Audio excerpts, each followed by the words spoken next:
Wow. This is the reason why I and my 20 colleagues in Sweden, Denmark, Norway, Holland, and Uganda go to work every morning. We want to try to do everything we can so people won't feel tolerated, won't feel accepted or permitted, but welcomed, wished for, expected. And that is what I'm going to use my 8 minutes to talk about.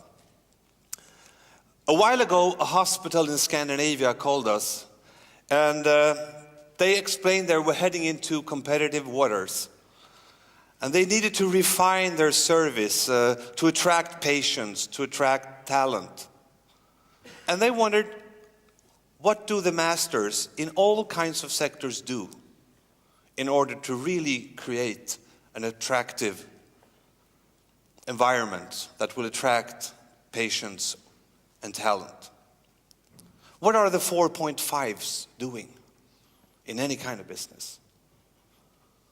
So I told them first, they think not so much on giving people service, but in welcoming people. Welcoming. Making people feel included, involved, seen.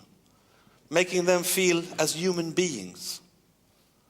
So I asked them, what would it mean if people coming to your hospitals was not only seen as patients or a problem they were carrying for the reason why they came, but also as guests coming there? What would that mean?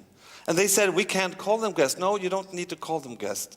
It's more like a mindset, a welcoming mindset that could comprise of things like this.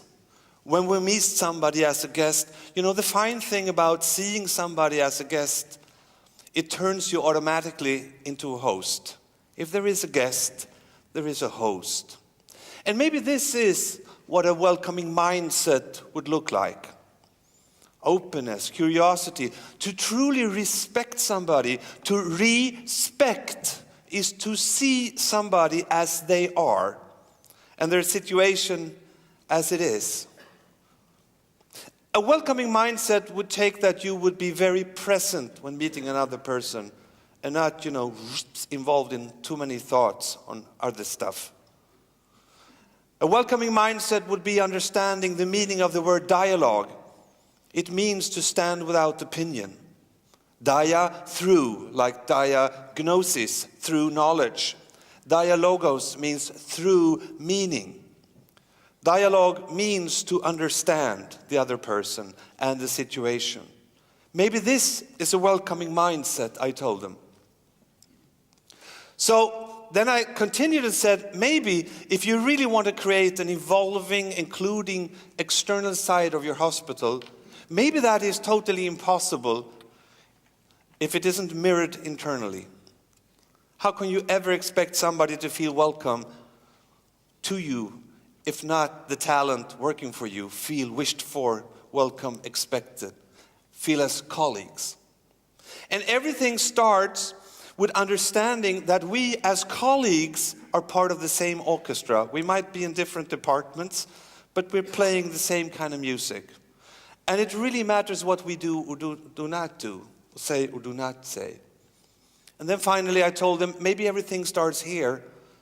Maybe everything starts by being authentic as an individual, by sitting on the right bus to work in the morning, by being in harmony, by being the true you, so to speak, to welcome oneself. And I think after reading some 600 books on personal development and personal leadership, and I've been to like 150 seminars and retreats because I'm very curious about being a human being. I think that is the first responsibility we have. And maybe the hardest one too is to welcome ourselves. Because we do that, everything will turn out more in harmony when we get to work and so forth. Now, one guy that I write about and talk about is this guy. I met him in a city in the north of Sweden. I studied him. He was driving the airport bus. And he was helping everybody. He was greeting everybody. He had flowers up front. He had some Persian music. And he makes jokes on the way into the city. Ladies and gentlemen, nowadays you need to have safety belts on the bus.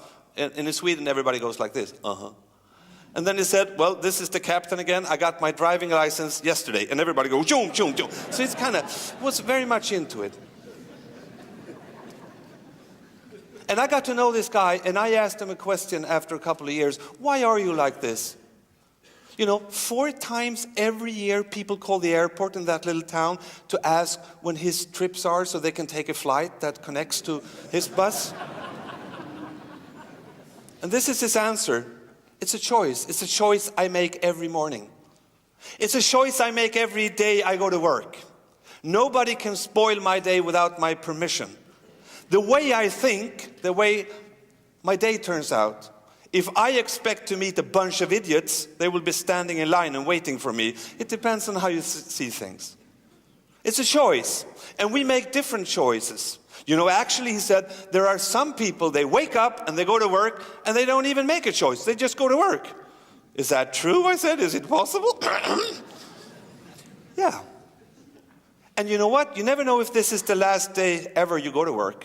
So why not make it a good day? Some make other choices. Some of my colleagues, they drive tin cans. I don't drive a tin can. I make a difference for people. And some of my colleagues drive passengers. I don't have passengers. I have human beings, just like me.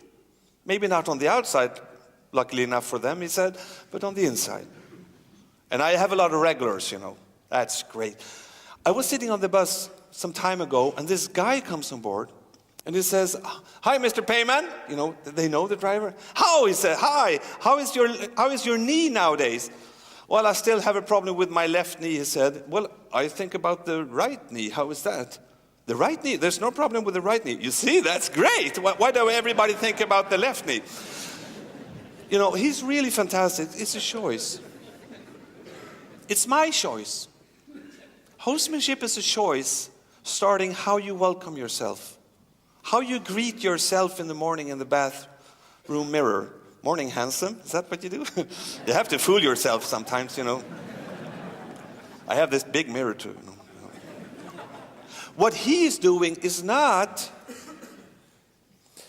what he is doing, he's mastering the art of hostmanship.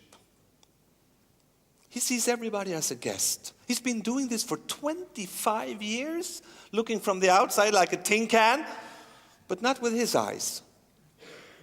He masters the art of making people feel welcome.